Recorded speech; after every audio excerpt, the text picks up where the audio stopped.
In there, give your fist a whack.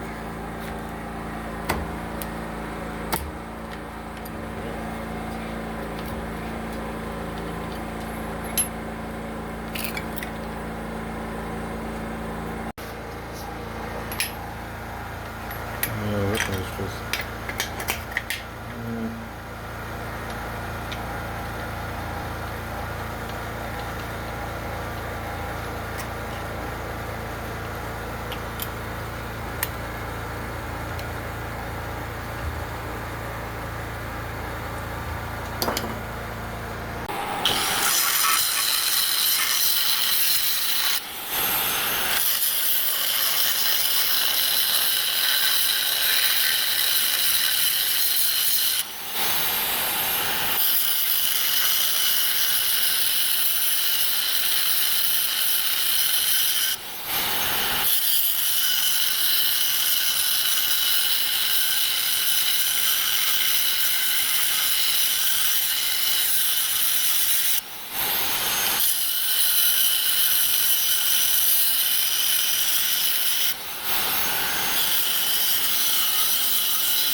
Alright, so we got the ends cut off here.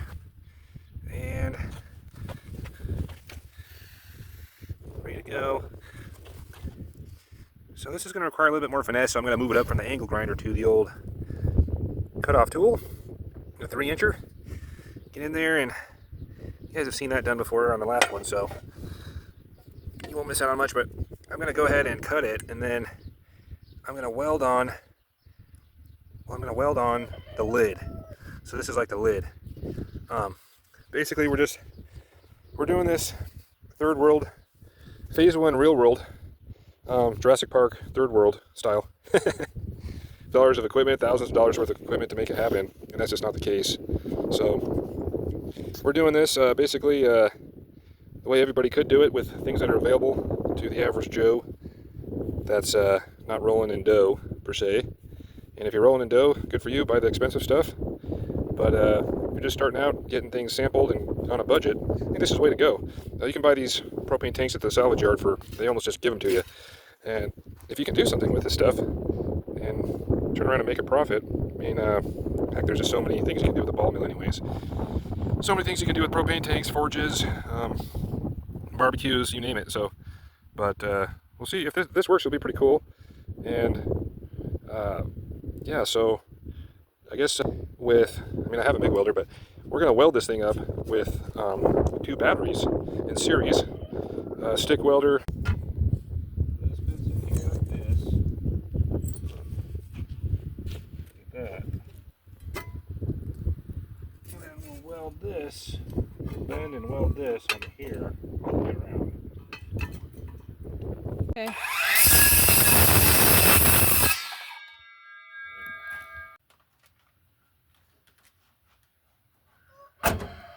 Box. Yeah, that's the center. Right here. The eyeball here. Hopefully we hit something. Whoop. Re-drill. Never. We got one in there. Eyeball that sucker. Oh. Never mind. Go backwards.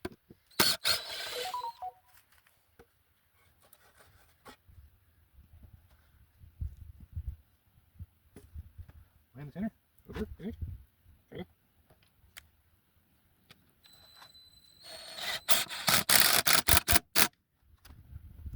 Hang on in there.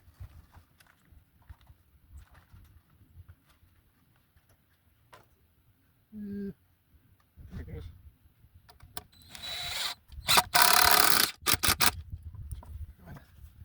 It's going to be best to use another 2x10 down here, but we ain't got no other 2x10. Taxes and legal. Plus taxes and legal fees. So we're going to use this one.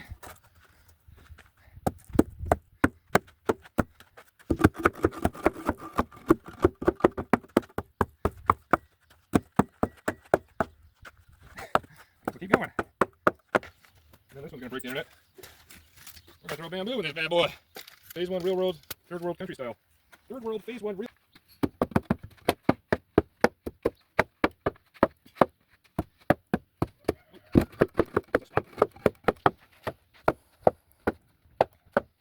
Got a pretty level.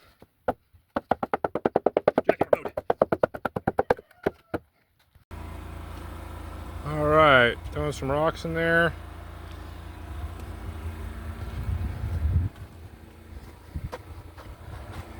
Let's see if we have enough.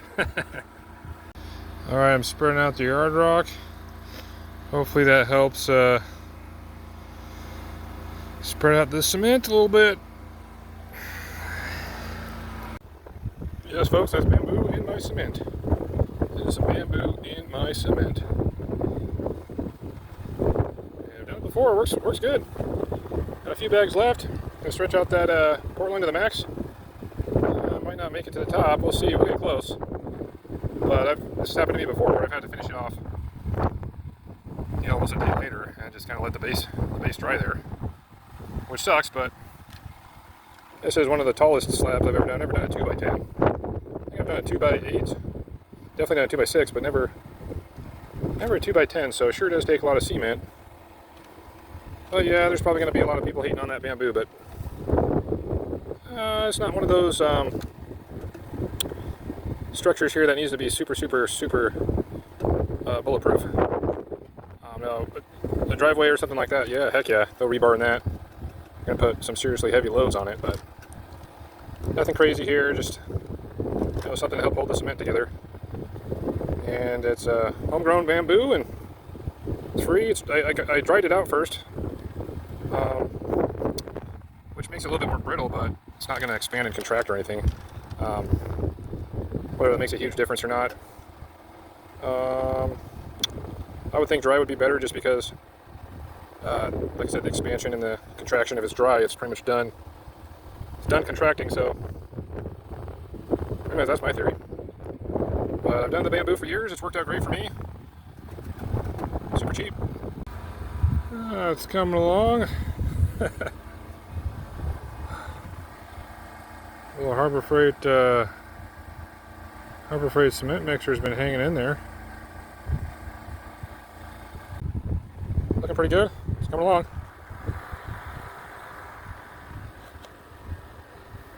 It's a little bit mortar-y at the top, but I'm stretching her thin. I found a secret one back here, so, oh man, scraping the bottom of the barrel, but making it happen. Alright, so 9 hours later, putting the finishing touches, we're floating it. We're gonna go ahead and smooth everything out. I'm gonna kind of slant, have the drain go right here in the front. You guys will see why, as the ball mill foundation comes to life. Bamboo is in there.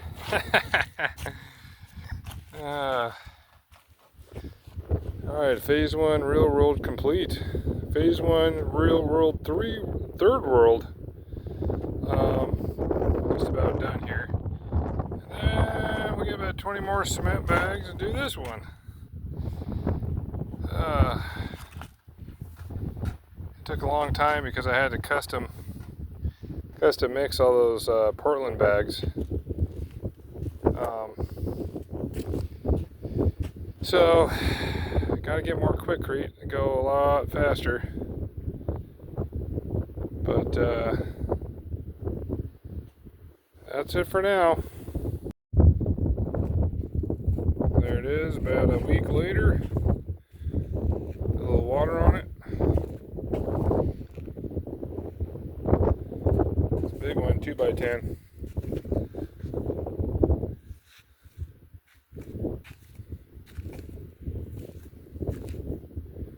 Bamboo cement rebar.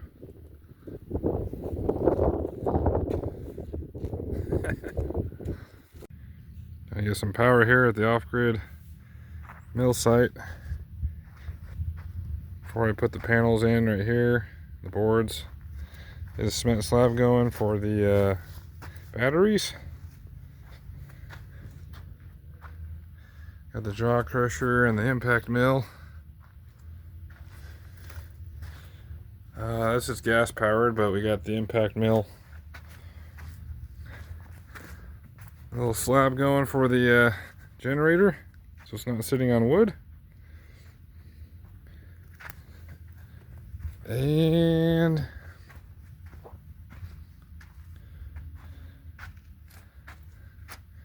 yeah, that's about it for now.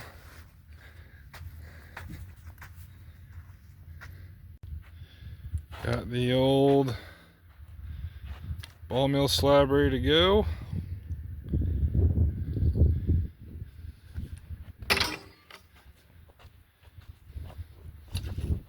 I'll weld a couple of these together. And a pad for my batteries for the solar. This is going to be the solar array for the mill site. It's coming along. Coming along.